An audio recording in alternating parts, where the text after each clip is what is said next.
Right now, we're in the middle of changing seasons, so naturally we're starting to dress a little differently. As we have these wardrobe changes, we start to gain a better sense of what type of fits we prefer and feel most comfortable in. Take me for example. Today I was in a very ballet core mood, and generally, a lot of us take some notes from popular culture as we cultivate our personal style. Before we start, there's some piece of media that won't be mentioned because their styles have been looked into well enough. As much as I love these girls, Clueless, Legally Blonde, Mean Girls, and Barbie won't be mentioned in this video. I'm going to discuss media that was made in the distant past, so a lot of these pieces could be thrifted or found in your own closet. And I wanted to showcase fits that could be worn on a daily basis, so any sort of costume drama fantasies would have to be for a different time. So now, let's get started. Breakfast at Tiffany's. Now, yes, I know this movie is over 60 years old, but there's a reason it still resonates with people decades later. During the time this movie came out, a character like Holly Golightly was pretty rebellious. She lives a hedonistic lifestyle free from any sort of ties, whether it be a corporate job or a relationship. So she dresses in whatever she likes and feels most comfortable in. Her looks are relaxed and polished at the same time. This movie is most known for the famous little black dress, but there's also a lot more than that. We also see trench coats, sweaters, flat to semi-flat shoes, and sunglasses. Sunglasses would be the key for ultimate it girl vibes. And she occasionally wears turtleneck tops. I know that some people feel weird about turtlenecks, but for me, there's just something so intrinsically cool about them. It's giving sleekness. The outfits in this movie were designed by Givenchy, which is noted for its simplistic looks, but are still visually impactful. X and the City. This show is still one of the most impactful and talked about series. There's a lot we can unpack here, but for this video, we'll stick to the looks. The outfits of the show are generally associated with maximalism and designer brands, but there's also moments where we see pieces that are more wearable. And like how the four main leads have different perspectives on relationships, they also have different personal styles. Miranda's style for most of the series shows lots of muted colors and simplistic silhouettes. She mainly focuses on practicality, but as the show progresses, she starts dressing more extravagantly. Samantha's style is very bold. She wears a lot of tight-fitting, flirtatious looks, which matches her personality. Charlotte's looks are very preppy and girly. With her being known as the Park Avenue Pollyanna, she basically embodies the soft girl aesthetic. Carrie's style is very varied. Throughout the series, we see her in various silhouettes and patterns, from fur coats and mini dresses to more casual looks with bright colors evoking a whimsical vibe. Carrie is not shy about being seen. Even in her more muted and laid-back outfits, she still makes a statement through accessorizing. For instance, she's constantly accompanied by her iconic collection of Fendi baguettes. And of course, she has one in every color. She also mixes up various motifs. Sometimes she's in her flower era, other times hearts and butterflies, or even rock stars. Personally, I would say that Carrie has the best closet of the four girls, and likely the biggest. She may not know men, but she definitely knows shoes, so I'll give her that. Also, the scene of her flying across a Dior store lives in my head rent-free. Cruel Intentions. All of these characters are meant to be in high school, even though they all dress pretty mature for their age. But the goal of the wardrobe designers was making wealthy kids dress like adults, so I guess that explains it. Compared to Annette and Cecile, Catherine noticeably has a dark color palette. This could be an intentional choice, as it's pretty easy to match any color with black or other dark hues. Her outfits mostly make a statement through her silhouettes and use of jewelry, which I'm sure costs thousands of dollars, but a lot of accessories like these can be seen in quite a few thrift stores. It seems that Catherine's main clothing goal is appearing very mature, but in one instance, she wears a see-through dress where her lingerie is visible. That's a pretty risky choice, so I guess proceed with caution. And I'm not sure if blazers and corsets are still in style, but Catherine was pretty ahead of her time in that regard. Compared to Catherine, Annette's style is more youthful and simplistic.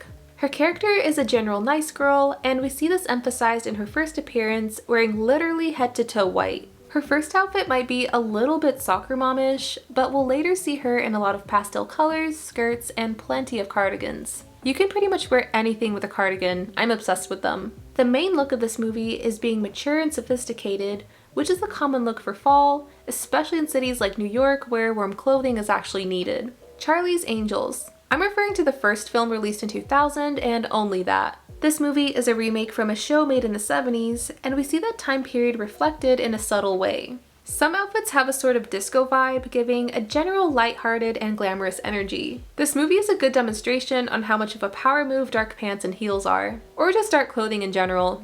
And coming from someone who is obsessed with accessories, I'm loving the gradient sunglasses moment. And we see a mix of different materials. We see everything from sequins to denim and pleather. They simply look fierce. All that's needed is some trousers and a matching top. 2000s pop singers. Here I'm specifically referring to Beyonce, Britney, and J-Lo. But is J-Lo really a singer?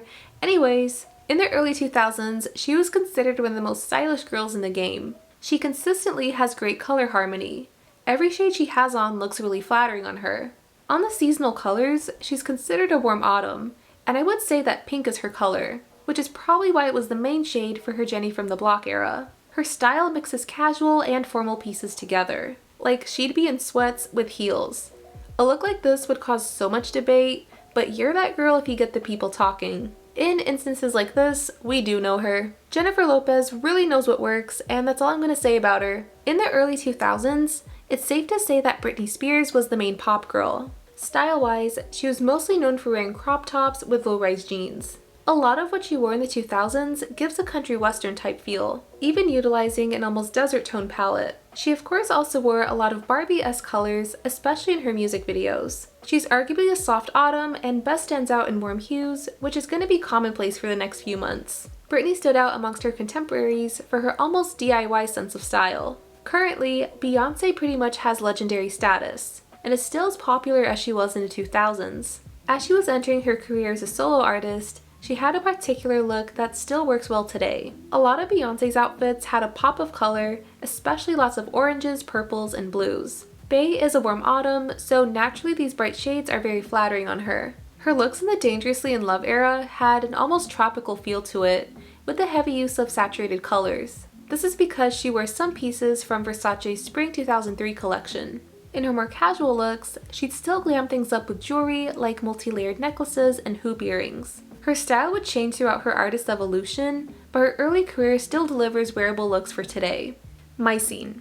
I feel like we don't talk enough about My Scene. Barbie and Bratz of course have their own signature style, but My Scene feels strangely overlooked in the doll world. You could tell that Smex in the City 1000% inspired this doll line, but Mattel would never admit to that. To me, the My Scene girls embody the New York City cool girl, mixed with an early 2000s romantic comedy heroine brand of whimsy. They may or may not have inspired me personally. The dolls would sport various materials and patterns, and they would accessorize to the T. They had everything from necklaces, bags, and earrings of all sizes, as well as different types of scarves and glasses. As far as fashion dolls go, I think that My Scene and Bratz are tied for looks that could be worn in everyday life. They mixed practicality with self-expression. Believe it or not, these girls are meant to be in high school, and yet they're seen going to clubs and vacations on their own. They set some really unrealistic standards for what high school life is like, but at least they delivered a fantasy. The Lizzie McGuire movie. The Lizzie McGuire movie had Hilary Duff right when she was in her It Girl era, and her outfits in this movie match that exact vibe. While the Y2K era gets a lot of flack for its fashion, I would say that this movie is an example of the 2000s at its best. Lizzie's outfits are pretty relaxed while also making a statement through color and print. She especially has a thing for striped button-down tops and the iconic Tiffany heart tag necklace. But that exact piece isn't required since any heart necklace can work. The colors in these outfits blend very naturally. We see lighter hues going together as well as darker hues. I'm still looking for these particular brown pants. Some of Lizzie's outfits are pretty flowy, conveying a vibe that can be romantic or eye-catching. This movie really had the main character fantasy with styles that could be replicated quite easily. Confessions of a Teenage Drama Queen. This is another main character fantasy movie mixed with some Wattpad vibes. To cement her main character status, Lola has a quirky, eccentric sense of style. She doesn't stick to one aesthetic. Sometimes she has a punk rock look, sometimes 80s inspired, some camo fits, etc. But her signature look is primarily cargo pants, graphic tops, and newsboy caps. One thing we can learn from Lola is that we don't need to restrict ourselves to a singular aesthetic. Social media might tell us otherwise, but really, what does Instagram know? And while Lola switches up her style every day, Carla maintains a very consistent image. She's always impeccably put together. She regularly wears some designer pieces, but her looks are quite simple. She's typically seen in pants, a statement top, and a denim or pleather jacket, and always accompanied by a purse and an aforementioned Tiffany & Co necklace. And on top of everything, she makes juicy couture type tracksuits work so well. I never had one of these suits, but they do look comfy. If they are, you can spill in the comments.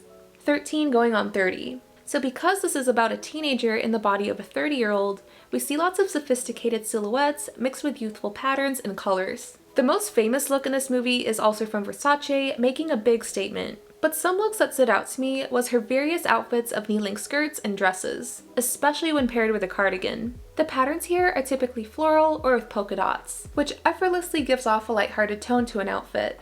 Florals in spring might not be groundbreaking, but there's a reason it pops up every year. Her hair accessories and jewelry also shows motifs of butterflies and flowers. These are youthful statements, but they also work well into adulthood. It's all accompanied with soft colors of mostly pink, yellow, and lilac. So mixing pastels together can formulate a cute fit. We also see a few instances of corset tops, which I've always seen frequently advertised, but haven't actually seen in person, but that's just me. And I'm not sure about her chopsticks in her hair, but maybe a ribbon could be better. Jenna does that mystical Cinderella thing where she ties a ribbon on her head with no issues at all. She has the ability to swap ages and is able to do that. She might be a witch. The Devil Wears Prada. Once again, this is another movie that is filled with high fashion, but it's not too difficult to take notes from. In the famous outfit sequence, Andy showcases her glow up in various trench coats, which may or may not include a hat. Like I mentioned before with turtlenecks, there is an intrinsic coolness about trench coats. As Andy settles into a more stylish closet, she leans into a preppy aesthetic. My favorite look in this movie is when she goes through the book debacle. This movie is also known for inspiring the Office siren aesthetic, particularly with Gisele Bündchen's short appearance. She makes a statement with her glasses, blazer, and skirt where I'm not sure what the material is. For a movie centered on high fashion, my takeaway from it is that you don't need brands like Prada to deliver. Lisa Frankenstein. As tradition for Diablo Cody films, Lisa Frankenstein has a very particular style and essence. This movie is set in the 1980s, but of course some fits can be well translated for today. Lisa really comes out of her shell when she starts dressing in a gothic-inspired style. We see her in a lot of tights, mesh, and ruffles. As a lover of scrunchies, I do like how we see various ones in this movie. One trend that I think should really come back is the flower hat. The flower hat was popular in the 80s and 90s, but like the scrunchie, I think it has potential for the 2020s. We'll just have to wait for spring for that one. Since witchy season is coming up, it doesn't hurt to embrace it a little. 2020's pop singers. For this section, I'm referring to Pink Panthers, Olivia Rodrigo, and Sabrina Carpenter. Pink Panthers is known for her vintage-inspired pieces, a lot of which is very wearable for everyday life, which is fun for me to take notes from. She's seen in various hoodies, tank tops, and mid-length skirts, especially anything that includes ruffles. I could be wrong, but I'm guessing her season color is warm autumn. Her fits tend to be in darker hues of various colors, and fittingly, she wears a lot of pink. She is considered to be one of the biggest risk takers in music today because, as her stylist explains, Pink will pick out the most bizarre things and somehow make them work. I can't say her looks are particularly bizarre. A lot of the time, she does remind me of a Bratz doll. She has a general chilled out aesthetic that fits for the upcoming season. Olivia Rodrigo has a similar vintage style but is more on the edgier side. Her season color is deep winter, which means that she stands out more when wearing darker hues. Her notable color palette are dark shades of purple, red, and gray, so this was done intentionally. She seems to take inspiration from 90s grunge. She has lots of flowy, loose outfits, as well as ripped clothing and combat boots. Her sound in general is reminiscent of an updated, popified version of 90s Riot Grrrl. Hence her style is an updated soft grunge. This might be what people meant when it was claimed that the Tumblr girl is returning. Or is she? Olivia's recent stage outfits do resemble 70s glam rock artists, so who knows what her next aesthetic era will be. Like Olivia Rodrigo, Sabrina Carpenter is another former Disney girl who curated a successful pop career and public image. A lot of her outfits have a flowy, romantic vibe to them, and sometimes evoke a pin-up girl style of flirtatiousness. Even with autumn just beginning, this energy can still be evoked. You can still wear dresses and skirts, but tights will be your best friend. Her color season appears to be a cool summer, so she regularly wears soft, gentle colors. Lots of baby blues, pinks, greens, and yellows. These colors also curate her girly image and styling. This color palette does evoke the current coquette aesthetic, and since apparently being demure is all the rage right now, it all comes together. So evidently, style inspirations could be found anywhere. I of course need to note that shopping too much isn't a good idea, but an outfit can make a statement through just one accessory. or 2 or 3 if you're feeling spicy. But wearing things that make you feel good is simply a fun thing to do. And what's life without a little bit of fun? That's all I have for Pop Culture Style Inspos, and I hope to see you all in the next one. Bye!